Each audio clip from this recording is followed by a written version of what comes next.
it's Harriet from Portastic Gun Dog Adventures, and I am here with another live. So if you're there, say hi and give me a like or love. So, how has your day been? My day's been actually quite good. Actually, nice weather. I was able to go to the beach twice with Rose and Finn individually. And yeah, no, it's been a really, really good day actually. Right, so what to tell you? So I have just finished my evening training class. So well done to Rusty and Marshall, and of course the owners. They've done absolutely amazing. So yeah, all good. Right, so I am talking to you about sleep. So if I need about 6 to 7 hours sleep to actually function. So if I get less than that, I am pretty grumpy, to be fair. I'm not a morning person either. I need about a couple of coffees before I actually really can function. So yeah, no one talks to me in the mornings. Nope. Unless you know, something exciting to tell me, you know. But yeah, so I'm quite grumpy. And it's very similar to your dog. So, really, really young puppies need about 18 to 20 hours per day. Okay, I'm just gonna let that sink in. Yeah, that's a lot of sleep. That is a lot. So bear in mind, a day is 24 hours. So that is a lot of sleep. Now, if your young puppy is not having that amount of sleep, you might find that they are overstimulated. They again overtired. They're going to be more bitey. They're going to be more naughty, and they're not going to like function as well as they would. So it's a bit like me. So obviously I can't function until I've had more than 6 to 7 hours sleep, and it's very similar for a puppy. Now even an adult dog needs about 16 hours sleep. So if you've done a lot with your dog, so say you've took them to like flyball, say you've gone out for the day or whatever, you need to give that dog rest the next day. You can't keep overloading them. I see it kind of a lot.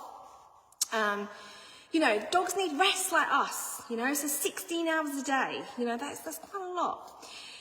So even when the puppy reaches like a teenage stage, they need to be having about as close to 18 hours a day as possible. So say, for example, you have a 8-month-old puppy and they are mouthing, they're being a bit naughty. And my question, I see it in classes, when they start getting mouthy, I always ask, how much sleep is your puppy having? And they usually tell me that they sleep during the day, they sleep during the night, which is fab in their crate, but they're not sleeping during the day. It is so important, and important for you to have some breaks as well.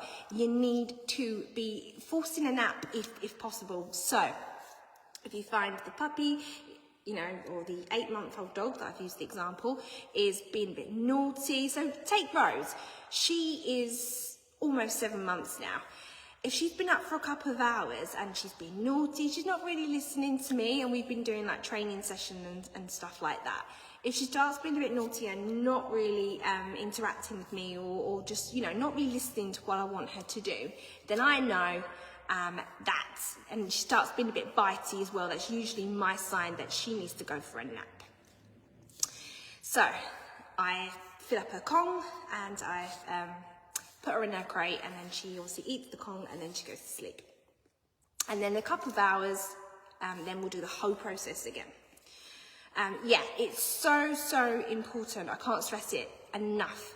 So again, obviously I spot it a lot in my teen class, because obviously if I see the dog quite mouthy, being like overstimulated and stuff,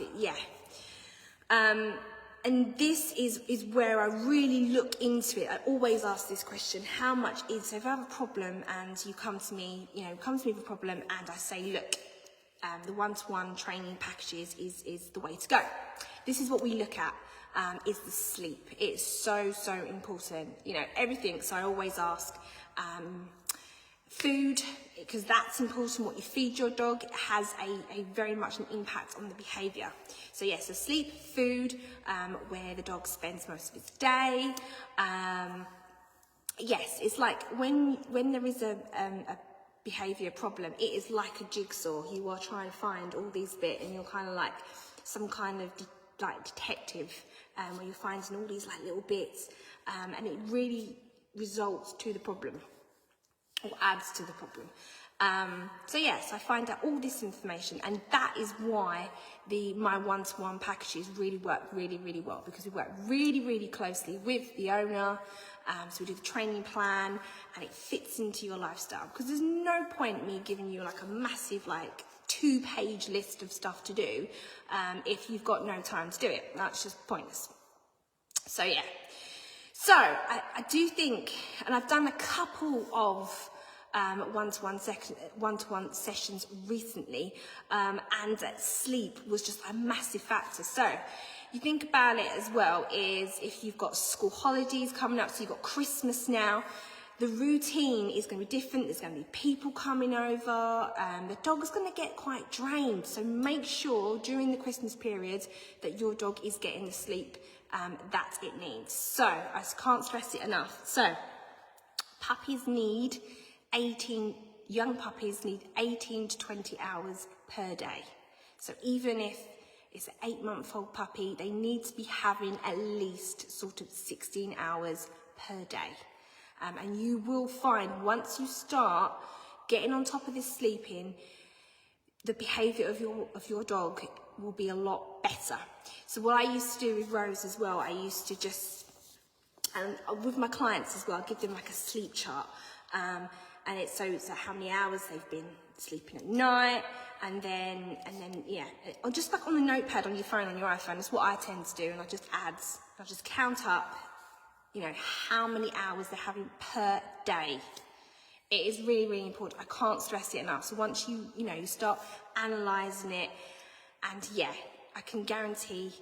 And also, it's quality of sleep as well. So think about it. If you've got other dogs, are they actually sleeping well? If you've got like a busy home, a lot of people coming in and out, does your puppy have somewhere to go that's quiet? Because as well, I will find it difficult sleeping if there's all this noise and all this environmental stimulus. I'm not going to sleep very well if I've got light coming into the room. That's going to affect my sleep. If I've still got the telly on, because I'm one of these people that I like getting snug in my bed, and I like watching TV on, and sometimes I sleep with it on, and then obviously the noise of the TV kind of wakes me up. Yeah. One of those. So you need to think about this sort of thing as well. So it's not only how much sleep, it's quality of sleep. So it's a good thing, like I said earlier in the live, is that when they go back in their crate, make sure they're having a nice natural chew. So say like a fish twist, something along those lines, pig's ear, maybe for a slightly older dog, because a pig's ear can be quite rich for a young dog. You don't really want them to have diarrhea. That'll just add to the problem. So think you can just fill up a Kong on their daily food, and then give them in there to chew, so they will sort of chew it, and this will bring a natural sort of comfort, and then they hopefully will go to sleep. So with Rose, I have like a cover over, so they've got a nice little den, so she feels quite safe. So really do think about how much sleep your dog's having, and the quality of sleep, because that is important as well. Right, that is enough from me. So if you want help, so obviously classes now, they've all kind of done really. I've kicked off my evenings on a Monday. So obviously that's all started. So I'm not really starting classes until January. So you're more than, if you want to come to my class, you're more than happy to apply and get you all booked in for January. Or you can go for the one-to-one packages as well, which this is where we deep dive into your dog's sleep.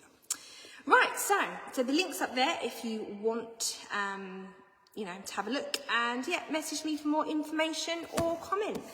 Right, I am going to go now. There's an annoying beep in here, and it's driving me around the bend. Right, so bye. See you next week, probably. Right, bye.